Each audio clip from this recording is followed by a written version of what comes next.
kenapa para orang-orang hebat ini ketika mereka ditanya masa depan seperti apa, mereka salah. Di Tech Indonesia kita lagi mencoba untuk satu, ngegantiin orang-orang dengan ngegantiin tugas-tugas orang yang repetitif dengan AI, sehingga orangnya bisa move ke next-nya, yaitu adalah gimana cara saya ngejawab pertanyaan para founder-founder gitu.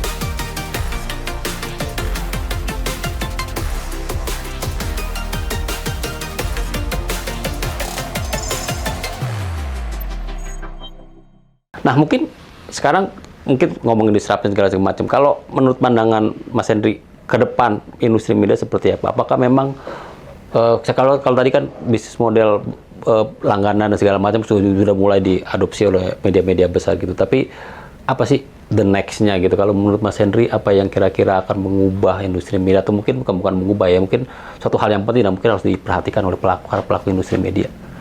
Oke, jadi ini pertanyaan yang menarik karena kalau saya tiap minggu itu bikin newsletter buat dibaca para pengguna kita, dan saya ingat tuh salah satu newsletter saya mengingat lagi apa kata-kata para tech leader di dunia. Contohnya kayak Steve Jobs waktu itu bilang handphone tuh kalau gede-gede siapa yang mau beli gitu. Terus saya juga ingat BlackBerry punya CEO-nya bilang bahwa tablet itu nggak akan jadi hal besar lah ya. Terus kalau nggak salah Steve Ballmer juga bilang handphone kok nggak ada layarnya, nggak ada keyboardnya, siapa yang mau. Tapi fast forward ke sekarang, mereka bertiga salah semua ya kan. Tablet jadi at some point mengungguli penjualan PC. iPhone manufacture salah satu handphone yang raksasa sekali, Pro Max. Dan ya, itu membuat saya berpikir, kenapa para orang-orang hebat ini ketika mereka ditanya masa depan seperti apa, mereka salah. Nah, riset ternyata menunjukkan bahwa salah satu faktornya adalah bias itu, karena mereka tuh pengen apa yang mereka kerjakan tuh to be true ya, menjadi benar, sehingga mereka memandang yang lain sebagai tidak benar. Contohnya kayak BlackBerry bilang tablet tidak akan jadi hal besar karena mereka pada masa itu belum bikin gitu. Microsoft juga bilang butuh nggak bisa layar touch aja karena mereka juga partnering dengan partner-partner mereka yang pasti punya ada keyboardnya, and so on. Jadi mereka pengen produk mereka to be true gitu. Nah, saya ceritanya ini karena kalau saya jawab pertanyaan itu, yang kita lagi kerjain kan banyak di area AI. Tentu aja saya mau juga AI to be true ya, kan? Sehingga saya mempredik masa depan saya sendiri, company ini di area AI. Tapi kalau saya pakai prediksi itu, saya rasa sih memang AI akan mendisrupt, kalaupun belum ya Mas ya. Tapi rasanya sudah sedikit mendisrupt lah ya dunia media ini gitu. Terutama kayak gini, untuk informasi-informasi dasar seperti tanggal rilis X atau spesifikasi sebuah produk, itu saya tidak merasa orang-orang akan menghabiskan lebih dari 5 menit untuk mencari itu. Mereka pengennya instan gitu. Contohnya kayak misalkan ini handphone yang saya mau beli selanjutnya lebih ringan atau lebih berat dari yang sekarang. Saya udah nggak kuat lagi, terlalu berat misalkan. Mereka pengen cari itu. Mereka nggak perlu tuh latar belakang company-nya seperti apa. Mereka simply berikan saya jawabannya seinstan itu. Dan sayangnya menurut saya produk media sekarang tidak memberikan itu ya kan. Mereka akan ngebawa kita ke dalam sebuah perjalanan landing page, udah gitu halaman iklan, 2, halaman 3. halaman 2. Sedangkan AI di titik 1, di titik yang lain adalah ngasih jawabannya itu mungkin delay 5 detik mereka mikir dulu gitu.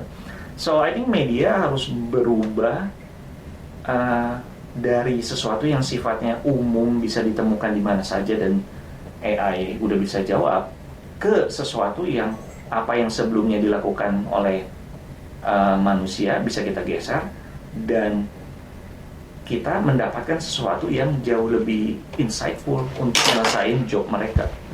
Ya, karena kalau sekarang ya tadi ya Google aja punya AI overview gitu ya. Ketika kita ketika bertanya sesuatu, dia yang duluan jawab gitu. Sementara media-media yang sebenarnya menjadi sumber data dari AI overview itu malah di bawah dan nggak diklik orang karena udah user intent udah selesai di situ gitu kali ya. Betul. Betul, itu kata-kata yang bagus. User intent sudah selesai di situ. Tapi juga bukan berarti.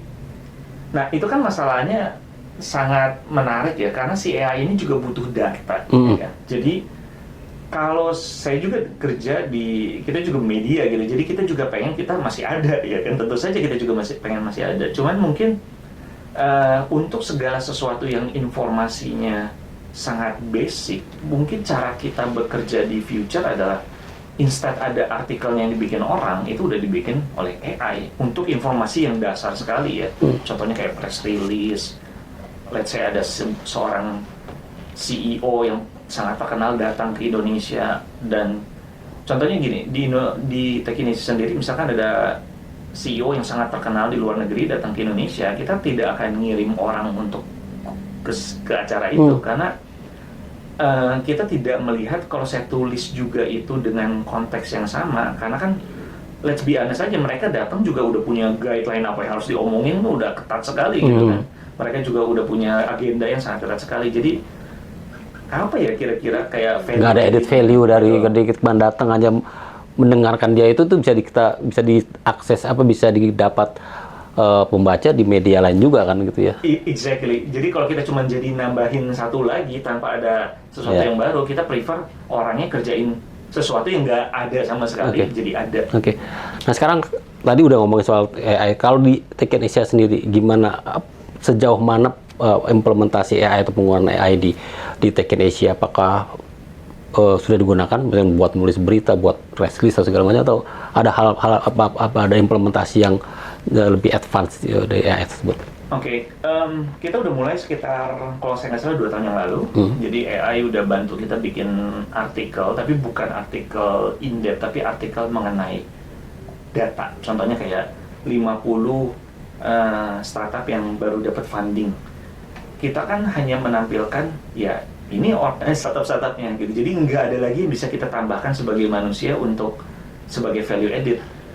Ini daftarnya 50 yang terakhir dapat funding, ini vertikalnya. Sesimpel itu, dan kita juga memang mendesainnya sesederhana itu. Nah, itu sudah digantikan oleh AI. Jadi AI sendiri yang ngedata, karena kita maintain database-nya, dia juga lihat mana yang terakhir funding, dia yang bikin, dia publish.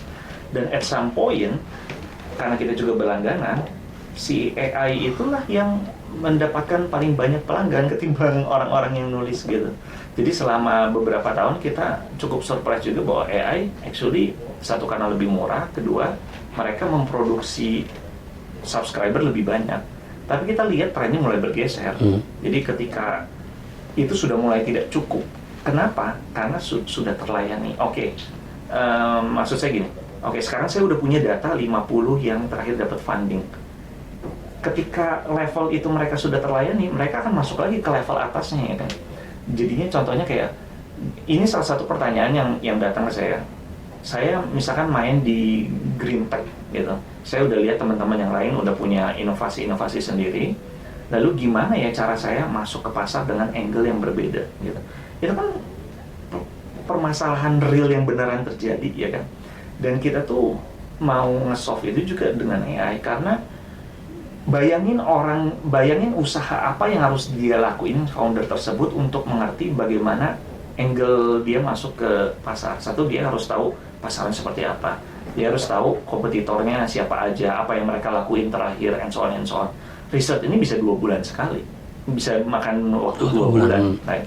Sedangkan dengan AI bisa kasih tahu dia exactly ini 3 spot yang masih missing, tapi modelnya sudah terbukti di luar sana. Dan melihat demografiknya yang mirip, mungkin ada kemungkinan itu juga terjadi di kita. Dan itu bisa ngebantu si foundernya untuk nge-solve masalah itu dengan cepat. Jadi di Tech Indonesia kita lagi mencoba untuk satu, ngegantiin orang-orang dengan ngegantiin tugas-tugas orang yang repetitif dengan AI, sehingga orangnya bisa move ke next-nya, yaitu adalah gimana cara saya ngejawab pertanyaan para founder gitu. Dan pertanyaan para founder jujur aja ya sulit, karena yang mereka lakukan juga sulit gitu. Nah, kita nge-challenge diri kita, artikel harian udah nggak ada, kita udah punya artikel harian juga. Sekarang waktunya adalah ngerjain artikel-artikel yang bakal nge-solve masalah mereka sehari-harinya. Nah, itu yang kita lagi lakuin.